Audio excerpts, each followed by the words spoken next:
Dios nos continúe bendiciendo en esta hora. ¿Cuántos están alegres? Dele una sonrisa al que está cerca. Gloria a Dios, ¿verdad? Tiene que ser una buena sonrisa porque si está con mascarilla no lo van a notar. En esta oportunidad estaremos compartiendo acerca de esperanza inconmovible. Vamos a ir a la palabra del Señor en Hebreos capítulo 6, verso 13 en adelante. Pues cuando Dios hizo la promesa a Abraham, no pudiendo jurar por uno mayor, juró por sí mismo, diciendo: ciertamente te bendeciré y ciertamente te multiplicaré. Y así, habiendo esperado con paciencia, Abraham obtuvo la promesa, porque los hombres juran por uno mayor que ellos mismos, pero para ellos un juramento dado como confirmación es el fin de toda discusión. De la misma manera, Dios, deseando mostrar más plenamente a los herederos la promesa de la inmutabilidad de su propósito, interpuso un juramento, a fin de que, por dos cosas inmutables, en las cuales es imposible que Dios mienta, seamos grandemente animados los que hemos huido para refugiarnos, echando mano de la esperanza puesta delante de nosotros. Por lo cual, queriendo Dios mostrar más abundantemente a los herederos de la promesa la inmutabilidad de su consejo, interpuso juramento, para que por dos cosas inmutables, en las cuales es imposible que Dios mienta, tengamos un fortísimo consuelo los que hemos acudido para asirnos de la esperanza puesta delante de nosotros. Padre, gracias te damos en esta hora por la bendición que nos das de acercarnos a tu palabra y permitir que tu palabra edifique nuestras vidas, conforte nuestros corazones y haga esa obra maravillosa en cada uno de nosotros. En el nombre maravilloso de Jesús. Amén y amén. Gloria a Dios. El propósito de Dios en esta porción bíblica es que en nuestras mentes y en nuestros corazones podamos experimentar lo que Dios quiere en nosotros, que seamos grandemente animados. Amén. A aferrarnos a nuestra esperanza en Él y a no desviarnos hacia las falsas esperanzas ofrecidas por el mundo. El mundo tiene falsas esperanzas y la gente las cree, pero aquí tenemos una esperanza inconmovible a la cual tenemos que aferrarnos. De la misma manera, Dios deseando, note esto, ¿cuál es el deseo de Dios para nosotros? De lo que acabamos de leer, mostrar más plenamente a los herederos de la promesa la inmutabilidad de su propósito. Dice la palabra, interpuso un juramento a fin de que por dos cosas inmutables, es decir, que no cambian, en las cuales es imposible que Dios mienta, seamos grandemente animados. Diga al que está cerca, Dios quiere que seas animado. Este es el deseo de Dios para nosotros, hermano. Esto es lo que Dios quiere producir en nuestros corazones, ahora, mediante su palabra. Los que hemos huido para refugiarnos, echando mano de la esperanza puesta delante de nosotros. Dios está aquí en este momento y por su palabra está obrando para producir este gran ánimo, para aferrarnos a esa esperanza que Él tiene para cada uno. De modo que no seamos engañados y seducidos por las efímeras esperanzas que el mundo ofrece a las personas.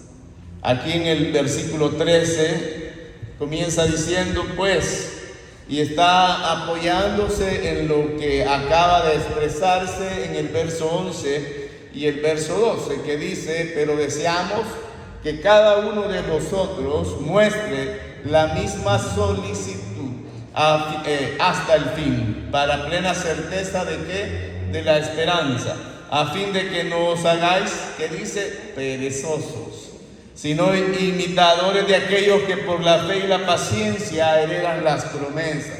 Así que el propósito que encontramos en estos versículos 11 y 12 era el mismo que está expresado acá. Dios quiere que tengamos plena seguridad de la esperanza, no de una esperanza débil o poco convincente, sino de una esperanza fuerte, plena, confiada. Amén. Para que no seamos perezosos. Diga que está a la par, no seas perezoso. O como diría alguien por aquí, no sean flojos.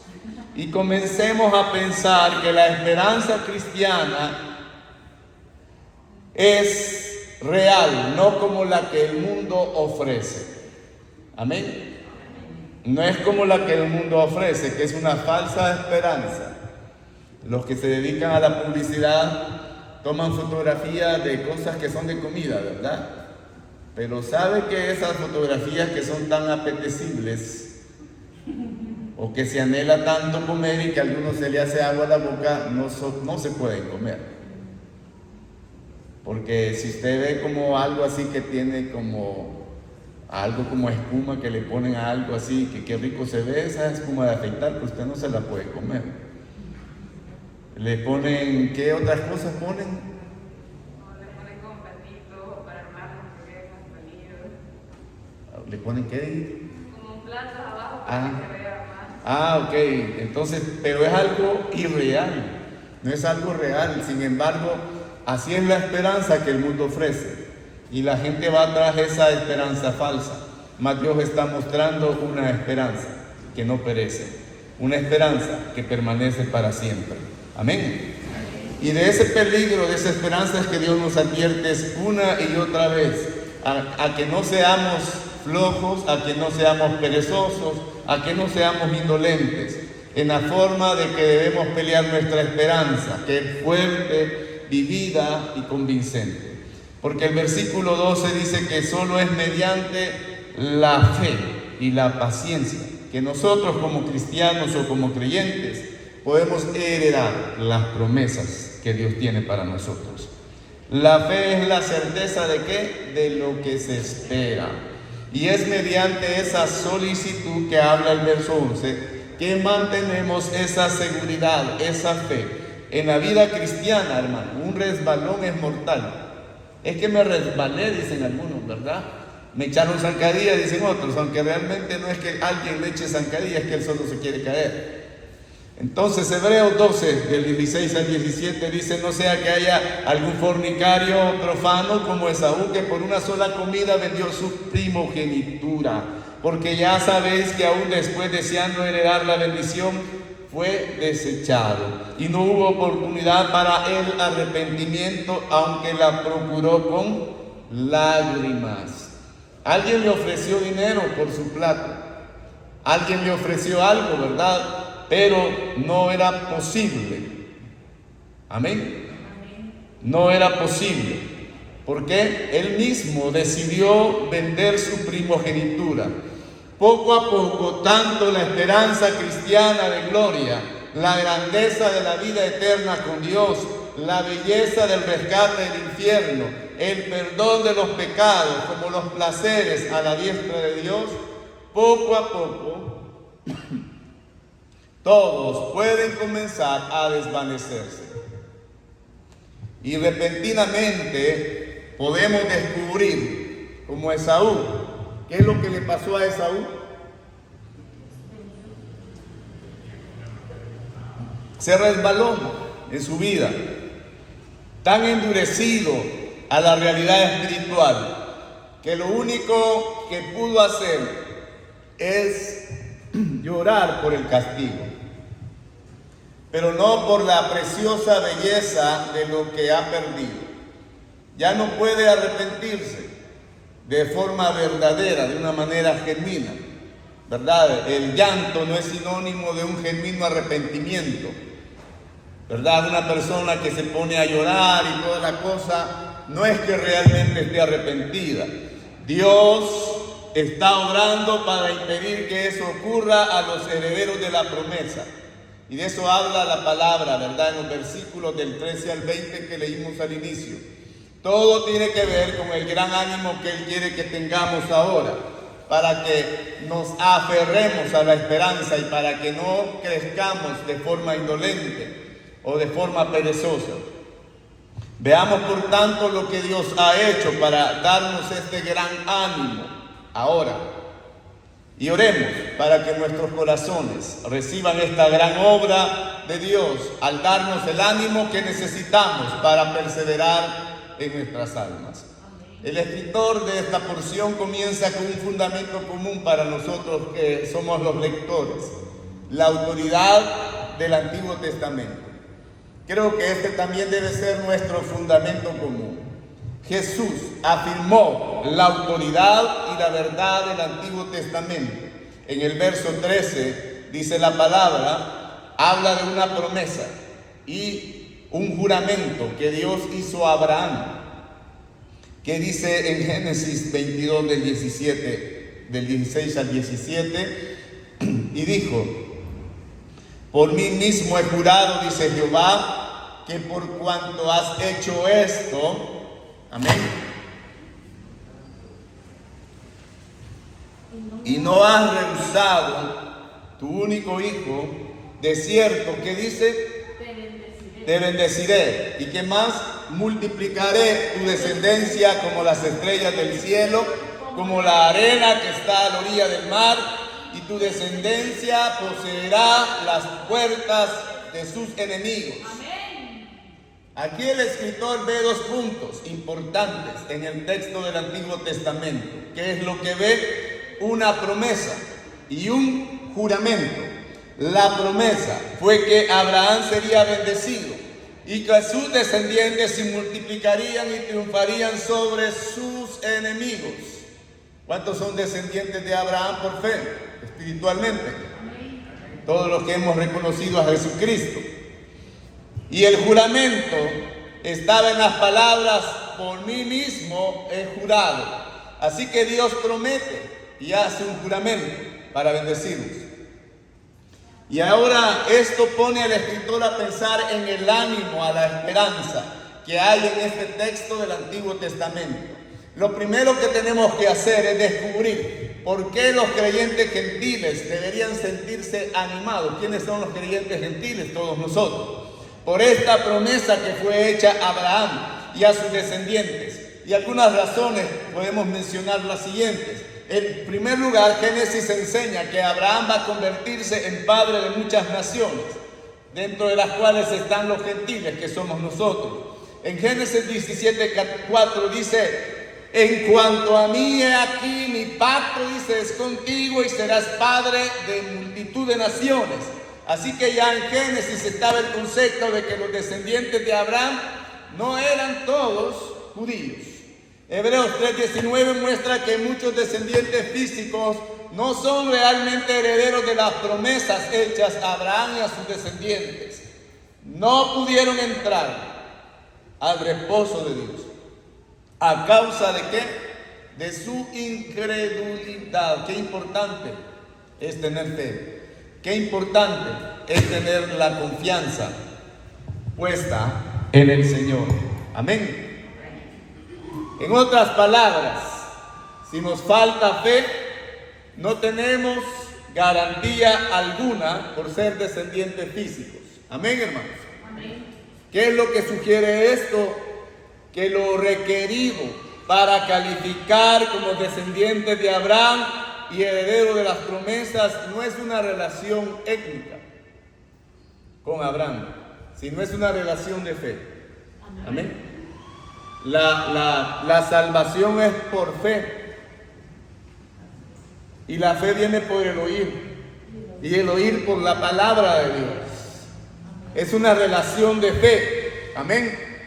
En tercer lugar, lo que está de acuerdo con el contexto de Génesis 22, donde se pronuncian la promesa y el juramento, fueron pronunciadas en respuesta directa a la obediencia de fe de Abraham al ofrecer. En Hebreos 11:17, por cuanto he hecho esto, de cierto te bendeciré. En otras palabras, la esencia de la calificación para esta promesa es el juramento que fue dado en Génesis 22 del 16 al 17. No era que Abraham fuera judío, sino que Abraham tenía fe.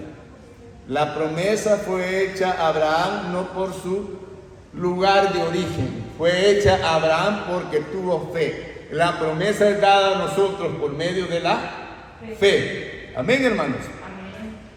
Y esto es lo que implica Hebreos 6:12. Es mediante la fe y la paciencia. Amén, hermanos. Que vamos a heredar las promesas. No por ser judíos o no por ser de X o Y lugar. Es por la fe y la paciencia. Y el versículo 18 dice, nos explica aquí que nos califica para heredar las promesas de la bendición de Dios. ¿Y qué es lo que nos califica? Haber huido hacia Dios para refugiarnos. Amén. Seamos grandemente animados los que hemos huido para refugiarnos. Eso está diciendo la palabra. Abraham tenía solo una esperanza al ofrecer a su hijo, que Dios por su gracia y milagrosamente le resucitaría de entre los muertos y cumpliría su promesa. Dios lo hizo. Si Dios lo hizo, ¿verdad? No permitió que él muriera. Dios cumplió su promesa y esa era la fe de Abraham. Es por eso que Dios confirmó el pacto y la promesa con él. Y es por eso que él es el padre de la multitud de naciones. La promesa de Abraham se hereda por fe. Diga el que está a la par, lo heredamos por fe. Y es por eso que él la heredó. Y es así como la heredamos los gentiles, que somos todos nosotros. Romanos 4:16 dice, a fin de que la promesa se afirme a los que son de la fe de Abraham, ya sean gentiles o judíos, el cual es Padre de todos nosotros, todos los que descendemos por fe. De modo que no importa, hermano, de dónde vengamos, no importa qué trasfondo tengamos, Amén. lo que nos permite poder heredar la promesa de Abraham es la huida desesperada y humilde. ¿Hacia dónde? Hacia Dios, como el refugio seguro. Tenemos que huir hacia Dios. Nuestra confianza en la esperanza que Dios gratuitamente da ¿a quiénes? A todos los que confían en Él. Ahora, volviendo a la promesa y al juramento, el escritor de los Hebreos vio dos verdades en Génesis 22 del 16 al 17. Vio una promesa y vio un juramento. La promesa no es solo para Abraham. Podemos verlo en Hebreos 6:17. Y el escritor nos habla de herederos de la promesa. ¿Y quiénes son? Los que se refugian en Dios. Los descendientes espirituales de Abraham. Y eso somos usted y yo. Somos descendientes espirituales, porque establecemos esa relación por fe. Si confiamos en el Señor, la promesa de que seremos bendecidos es para nosotros. Y esa promesa que dice, ciertamente te bendeciré, es para nosotros. Se refiere a esa bendición suprema, por siempre y siempre con Dios en la eternidad. Perdonados, purificados, capaces de un gozo inefable, triunfantes sobre nuestros enemigos, triunfantes sobre el pecado, sobre la culpa, sobre la vergüenza, sobre la muerte, sobre el infierno y sobre Satanás. Esa es la promesa de Dios. ¿No le parece algo maravilloso? Amén. Esa es la promesa de Dios para nosotros. Y eso es bueno para que nos sintamos animados. ¿Cuántos se sienten animados? Amén. No se desanime si alguien le hace mala cara o si no lo saluda.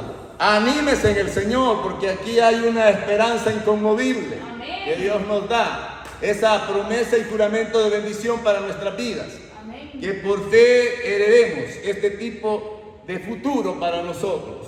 En Génesis 22:16 dice, podemos comprender nosotros que la idea fundamental que está plasmada aquí en el contenido de esta promesa, en el juramento que la respalda, por mí mismo he jurado, declara el Señor. Amén. Cuando Dios dice, de cierto te bendeciré, no es solo una promesa, es una promesa y un juramento. Son dos cosas en una, no es una sola. ¿Y por qué haría Dios eso? ¿Por qué Dios añade un juramento a esta promesa? Ciertamente no tenía que hacerlo para afirmar su palabra. Pero el verso 17 y 18 dice, de la misma manera, Dios, deseando mostrar más plenamente a los herederos de la promesa la inmutabilidad de su propósito, interpuso un juramento. Es decir, que no iba a cambiarlo, no se iba a mover de ahí. Y por eso agrega el juramento de una esperanza inconmovible. Lo hizo para mostrar cuánto ánimo quiere que tengamos en la esperanza. Dile que está cerca, tienes que tener un gran ánimo en la esperanza. Mire, es sorprendente que Dios esté tan apasionado con que seamos un pueblo con una esperanza inconmovible. Amén. No hay muchos reyes que tengan este tipo de pasión por los pueblos. Solo Dios, que es el Rey de Reyes y Señor de Señores. Amén. No sería difícil imaginar, de hecho muchas personas lo imaginan, que Dios es el tipo que dice, salgan de aquí, hagan lo que les digo, dejen de pensar en si tienen o no esperanzas, hagan lo correcto porque es correcto y dejen de vivir en el futuro, hagan lo que tienen que hacer y dejen de preguntarse cómo terminaría todo al final. Es tan fácil imaginar a un Dios así, ¿no cree? Porque eso son lo que reflejan nuestros padres muchas veces, o lo que nosotros reflejamos como padres a nuestros hijos. Haz lo que tenés que hacer porque yo soy tu papá, ¿no? Haz lo que tenés que hacer porque es correcto. Pero Él está absolutamente comprometido a trabajar para nuestra esperanza. Y Él insiste en que seamos un pueblo de una esperanza confiada. Amén. Amén. Que no estemos preocupados o que no estemos inseguros. Él quiere que pensemos en el futuro y que estemos totalmente seguros, totalmente confiados acerca de cómo será. De eso se trata este texto, hermano. Y ahí añade un juramento a esta promesa: por mí mismo he jurado. Y eso hace que lo que deberíamos hacer nosotros cuando leemos la Biblia: pensar y meditar. Amén. Porque los hombres juran por uno mayor que ellos mismos, y para ellos un juramento dado como confirmación es el fin de toda discusión. En otras palabras, cuando usted quiere enfatizar la validez de una promesa, toma algo valioso. Las personas juran por la Biblia, ¿verdad? En los tribunales le dice que levante la mano derecha, ¿verdad? O la izquierda. Dependiendo de la ideología política, no, la derecha. Y le ponen la Biblia y que jure por la Biblia que dirá la verdad y nada más que la verdad. Hay unos que juran por su mamá, otros que juran por Dios, etc. Juran por alguien mayor. ¿Por qué jurar sobre algo grande y valioso? Porque lo que usted está diciendo es algo que tiene que dar respaldo a lo que está diciendo. De la misma manera que usted valora y estima el fundamento del juramento, asimismo pueden los demás confiar en su palabra. Pero aquí dice, pues cuando Dios hizo la promesa a Abraham, no pudiendo jurar por uno mayor, juró por sí mismo. Él está diciendo, ahora quiero animar grandemente a mi pueblo, así que añadiré un juramento a mi promesa para mostrarles cuánto quiero que se fortalezcan en su esperanza. ¿Cuál será el fundamento de mi juramento? Podría jurar por el sol y la luna, que son grandiosos, ¿no? Pero no. Pudiera jurar por el mundo, que también es algo maravilloso, pero no. Puede jurar por los ángeles que ha puesto en el cielo, pero tampoco, porque ninguno de estos es suficientemente grande para igualarse al ánimo y esperanza que Dios quiere que su pueblo tenga. Todos son valiosos para Dios, pero lo que es más grande y más valioso es Dios mismo. Amén. Amén. Y como Dios no podía jurar por alguien mayor, juró por sí mismo, para darnos esa esperanza inconmovible. No se podía encontrar a alguien mayor que Dios. Y eso lo hace para darnos ánimo, para que tengamos ánimo en su esperanza. Y dice la palabra, por dos cosas inmutables en las cuales es imposible que Dios mienta. Dios no puede mentir porque Dios no se odia a sí mismo. Amén. En la misma forma en que Dios no puede dejar de ser Dios, así mismo Dios no puede mentir. Lo que Dios está diciendo en juramento por sí mismo es que es tan imposible que Él rompa su promesa de bendecirnos, como es de imposible que Él se desprecie a sí mismo. Dios es el mayor valor del universo. Nada hay más valioso que Dios mismo. Nada hay más maravilloso que Dios. Así que Dios jura por sí mismo. Y al hacerlo dice, mi propósito es que tenga tanta confianza en mí como te sea posible tener. ¿Cuántos tienen confianza en el Señor? En Dios debe estar puesta nuestra esperanza. Amén, hermanos. En Dios debe estar puesta nuestra esperanza. Porque si fuera posible, Él nos da ese ánimo, ¿verdad? Para nuestra vida, para nuestro corazón. Dios está llegando tan alto como puede para inspirarnos a tener una esperanza inconmovible. ¿Qué es lo que dice el verso 18? Que huyamos a Dios en busca de refugio. Huya de todas las esperanzas que nos da el mundo. Son vanas, hermanos. Son vanas. En todos los países, cuando hay elecciones, los políticos ofrecen el cielo y la tierra. Las personas le pueden ofrecer las estrellas. Alguien que ande detrás de usted para enamorarla puede ofrecerle a cualquier cosa. Pero el único que no falla es el Señor. Amén. Esa es la esperanza inconmovible, la esperanza segura, la esperanza que permanece, la esperanza eterna. No es algo superficial, porque está basada en Dios mismo. Nada hay y nada habrá como Dios. Él es nuestro refugio. Él es nuestra roca de esperanza. Amén, hermano. El Dios Todopoderoso desea que nosotros tengamos una esperanza y una confianza inconmovible en lo que Él estará haciendo en nuestras vidas. No tenemos que preocuparnos por el día de mañana. Tenemos que poner nuestra esperanza y nuestra confianza en el Señor. Una esperanza tan fuerte. Así que tenemos que huir hacia Él, porque Él nos dará esa esperanza inquebrantable, esa esperanza que permanece para siempre. Y si usted en esta ocasión estará pasando por alguna situación desagradable, huya hacia la esperanza segura que es Dios. Póngase de pie, por favor. Padre, venimos delante de tu presencia, dándote a ti la gloria, la honra y la alabanza, declarando que tú eres todopoderoso y nos das esa esperanza inconmovible, esa esperanza que permanece para siempre, esa esperanza que no cambia, esa esperanza que es eterna. A ti, Señor, nos acercamos confiadamente, como dice tu palabra, a ese trono de gracia para alcanzar el oportuno socorro para nuestras vidas. Nos gozamos en la esperanza que tú traes para nosotros, porque no solo es una promesa, también es un juramento que tú hiciste para bendecirnos. En el nombre maravilloso de Jesús.